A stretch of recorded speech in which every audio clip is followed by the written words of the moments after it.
That is KCR, that is కానీ మీకు అప్పుడు టికెట్ మీకు ఇచ్చారు కానీ మీ కుమారుడికి ఇవ్వలేదు. దాని ఆ కోపంతో మీరు ఒకటి అర్థం చేసుకోవాలండి. మా కొడుకు దట్ ఈస్ మెడిసిన్, ఈ గాట్ హిస్ ఓన్ క్రెడిబిలిటీ. అతను సోషల్ యాక్టివిటీస్ ఎప్పటి నుంచో చేశాడు. నేను నా సొంతంగా రాలేదు. కేసీఆర్ గారు 10 సార్లు, దాంట్లో ఎంతో మంది ఎవిడెన్స్ ఉన్నారు, మంత్రులు ఉండే, ఎమ్మెల్యేలు ఉండే, వాళ్ళ గుండె మీద చేసుకుని ప్రమాణపూర్వకంగా చెప్పానండి. వాళ్ళ ముందే చెప్పిండు, అరే హనుమంత్ నీ కొడుకు స్మార్ట్ ఉంటాడు, నీకన్నా స్మార్ట్ ఉంటాడు, చాలా హుషారు ఉన్నాడు, వానికి 2 గోల్డ్ మెడలిస్ట్ వచ్చినాయి, తీసుకురా అని పెద్ద లీడర్ తెస్తా అన్నాడు. అని ఎన్నిసార్లు చెప్పినా హనుమంత్ తెస్తలే అన్నాడు. ఐ స్వేర్ ఆన్ గాడ్, నాకు అవసరమైందండి.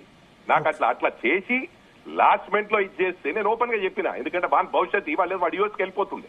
ఈ పాలిటిక్స్ లకు రాకపోతే యూఎస్ కి పోయి వాడు ఏదైనా వాని ఫ్యూచర్ వాడిని చూసుకుంటుండే. ఆల్రెడీ 1 ఇయర్ ఫీల్డ్ లో దిగిండు, అంతకుముందు 2-3 ఇయర్స్ సోషల్ యాక్టివిటీస్ చేసిండు, దాని బ్లెస్సింగ్స్ ఉంటాయి, అమెరికా వెళ్ళిపోదాం అనుకున్నాడు.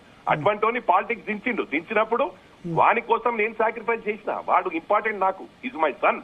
కొంతమంది ఏమన్నారంటే సన్ స్ట్రోక్ అన్నారు. ఇప్పుడు మిమ్మల్ని అడుగుతున్నాను సార్, మీకు మీ కొడుకు మీద ప్రేమ ఉండదా? మీ కొడుకు భవిష్యత్తు కోసమే మీరు చేస్తా ఉంటారు. అరే మా పిల్లలు బాగుండాలి, మా పిల్లలు బాగా చదువుకోవాలి, బయట పోవాలని ఉంటది. డెఫినెట్లీ నాకు ఆ స్వార్థం ఉంది. నా కొడుకు బాగా కావాలనుకున్నాను, నాకు అయ్యాడు, హ్యాట్స్ ఆఫ్. ఎందుకంటే నేను ఎప్పుడు కూడా ప్రజలకు రుణపడి ఉంటాను. ఓడిపోయినా ఎప్పుడు సేమ్ డే నేను బాధపడలే. నేను చెప్పిన, అరే నువ్వు గెలవడం ఇంపార్టెంట్ రా, నీకోసం నేను పార్టీ వదిలిపెట్టి వచ్చాను, నువ్వు గెలిచావు, నువ్వు స్టాండ్ గా. నాకు ఒక సాటిస్ఫాక్షన్ ఏంటంటే నా కొడుకు చేయగలిగినదని నాకు ఎప్పటికీ, నేను రేపు భూమి మీద ఉన్నా లేకుండా ఆ సాటిస్ఫాక్షన్ నాకు ఉంటుందని చెప్పిన. That's a fact, it's a fact. మా కొడుకు కోసమే నేను బయటకు వచ్చేసాను. నెక్స్ట్ సిద్దిపేట చేస్తారా? మీరు ఎక్కువ బాగా తిరుగుతున్నారు, సిద్దిపేట నుంచి పోటీ చేస్తారా మల్కాజ్గిరి? సిద్దిపేటలో నేను ప్రయత్నం చేస్తున్నానండి మంచి క్యాండిడేట్ చూడడానికి. మంచి క్యాండిడేట్ దొరకనప్పుడు definitely I'm going to contest from Siddipet. ఎట్టి పరిస్థితుల్లో హరీష్ రావును ఓడగొట్టడం మాత్రం భయం.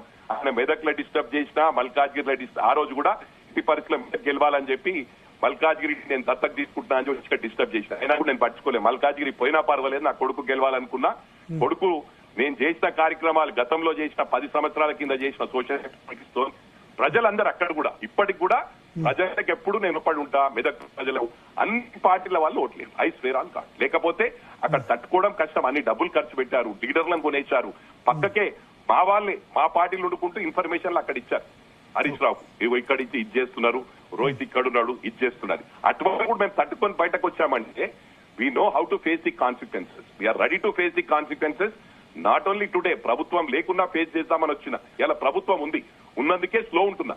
అరే ప్రభుత్వం ఉందని బాగా ఓవర్ చేస్తున్నాడు అనుకోని. తెలుగుదేశంలో ఉన్నప్పుడు డైనమిక్ ఉన్నా. చాలా మంది అన్నారు, అరే తెలుగుదేశంలో ఉన్నప్పుడు డైనమిక్ గా పనిచేసిన హనుమంత్ అన్న, ఇప్పుడు అప్పట్లా లేవు, అప్పుడున్న డైనమిజం లేదని. డైనమిజం లేక కాదు, గవర్నమెంట్ లో ఉన్నా కాబట్టి స్కూల్ ఉన్నా. గవర్నమెంట్ లేదనుకుంటే ఇలా నీళ్లు దాయిపిస్తుంటే అన్నిటికీ తయారుంటుంటే నేను కింద పడ్డా మీద పడ్డా మైనంపల్లి లాగే ఉంటాడు. Thank you very much sir. Okay sir, thank you. So మనతో పాటు బీఆర్ఎస్ నుంచి ఎమ్మెల్సీ దాసో శ్రవణ్ గారు జాయిన్ అవుతున్నారు.